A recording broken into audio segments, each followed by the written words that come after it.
Hello. Today I'd like to share one or two of the ways that we reuse and repurpose things that we maybe find lying around by the farm. I'm Mr. J and this is By the Farm.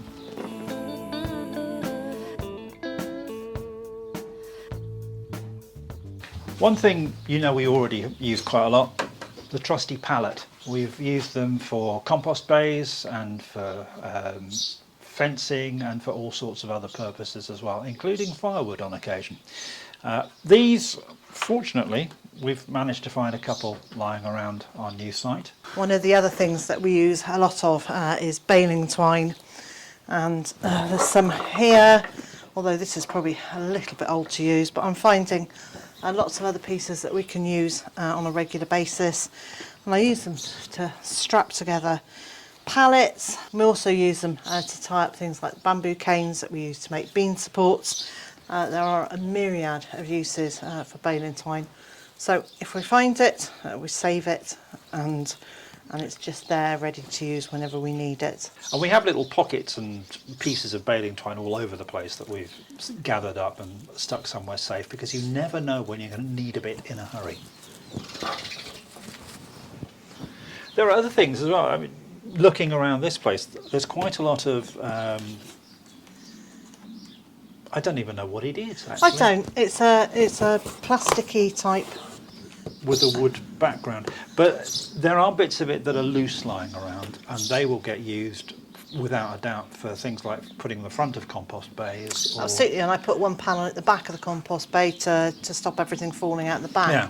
So they will be repurposed constantly. It's interesting because we constantly find things that we have no idea what they are, but you can find a way to use the majority of them. Yeah.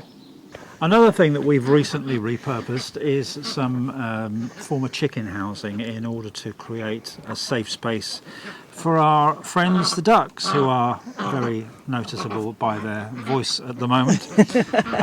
There's also, so that was the chicken run, wasn't it? That was, yeah. It was the run panels from the run that were attached to the little house. We didn't bring the house. No, because that had seen, I think, the last of its days by that stage. We've also got some metal panelling here, which that was a rose arch, wasn't it? It was. Well, I bought a set of them, which I then used for the rose arch. Ducks are very ably going to demonstrate how they can go in and out. It's not bedtime. They're going to go in anyway. We'll just wait for them.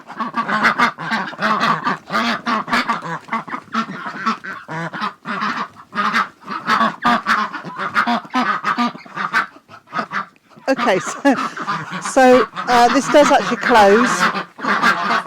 So I've used some baling twine here just to latch the door open, and the whole building was a field shelter.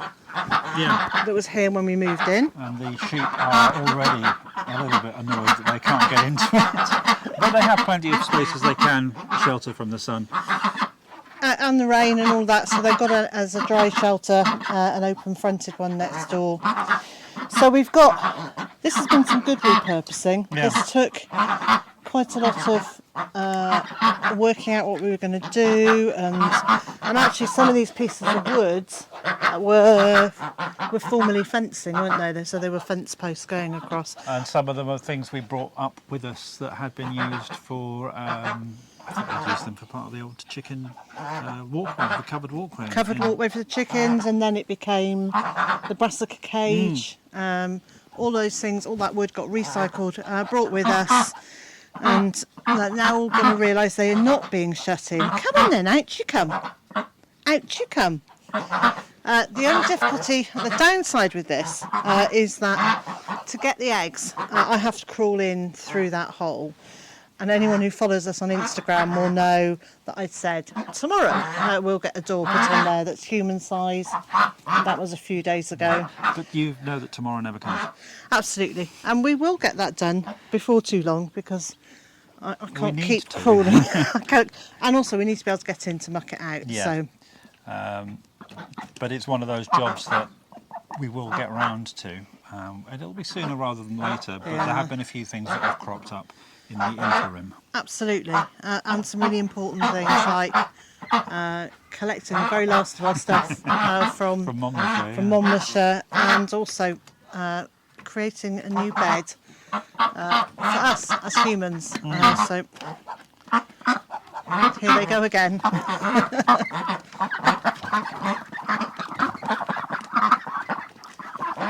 So much of what we do gets paused and stopped to accommodate the ducks. Yeah.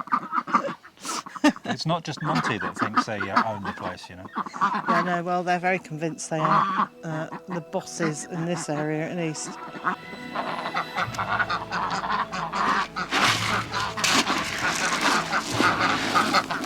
You're my friends now, are you?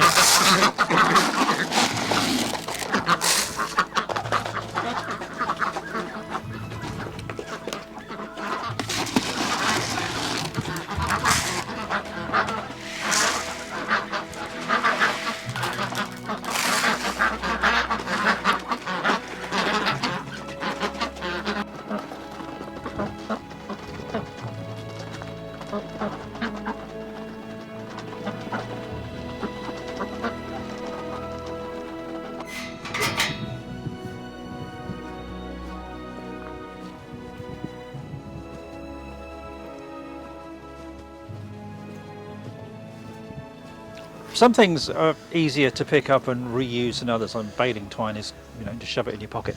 This was a little bit different. We found this gate, I think it was propped up against a stable, wasn't it? Yes. And actually we amazed ourselves because we got it down here in one go with just a few pauses. So this used to be the front gate to the property, and has been discarded. It's long and it's really heavy, or at least for me it was really heavy. Well, there was one end I couldn't pick up and the other end I could. Well, the ironwork in one end was pretty heavy going, to be fair. And the reason we've put this there is that we're actually standing at the back of the vegetable garden, well, the home fruit and veg garden. And I think in a previous video Mr. J talked to you about the willows that are above us. And to be able to do much more in the veg garden, we need to stop the sheep getting in there. And helping themselves. Helping themselves, yes, because there's no point in me creating an all-you-can-eat buffet just for them. No, I mean, we leave them so many wonderful things like nettles that they could help themselves to, and they completely ignore them. I did see them eating some dock leaves the other day, so that was good. So yes, so things like gates, anything that we can find that we can reuse. And obviously this is in its same purpose, except this is an opening now. This is well and truly held into place. A bit of fencing there. So it's a bit of fencing. And then we also found a roll, a parts roll of stock fencing, didn't we? The wire and pig netting. So that will get used for its intended purpose, but there are various places where there are gaps in the fences. And, along here. We can top those up. So those are things that we will reuse as originally intended. And there are plenty of things that we will find new ways of using. And over the coming months and years, we'll be sharing those with you, and I'm sure you'll have ideas for things that we could make use of that we possibly have looked at and gone, well, I don't know what this is. Have you got any idea? But without doing what is very easy, which is the whole thing of putting things to one side in case it becomes useful. I was reading a thing the other day. Someone said they went through a whole load of cables. Well, before we moved here, I got rid of, including for things that have plugs for which you would never ever use now, DIN plugs and so forth. But somebody was online saying that they'd actually found a cable they'd kept in case it was useful. It was for a Nokia N95 to connect to a fax machine. Not worth hanging on to that, really. Welcome to the ironmongery department. These poles, these are mostly from the fruit cage we took down, aren't they? They are. And if you haven't seen us either putting that up or taking it down, I'll leave links on the screen and in the video description. And the other really important thing in here are these poles, which are parts of a child's trampoline, or in fact this might even have been an adult trampoline, but it's a trampoline kit that you can get to have in your backyard or your back garden. And these are the leg sections from it. And I use these in the vegetable garden to create some fairly sturdy protection for all our brassicas. Well, these are what you put the hoops into, the plastic Absolutely. tubing hoops. Hoops And go there's- into it. And there's more stuff that we've recycled, because those plastic tubing hoops that we've made have all come from... Our previous homestead, and they would have come from a building site. yeah. So, thanks for being with us today. Hopefully we've maybe given you one or two hints and tips of things that you might be able to do with things you find lying around. And if you have any suggestions for us, always happy to receive them. And until the next time we're together, please take the best of care of yourself and those around you. Bye bye for now.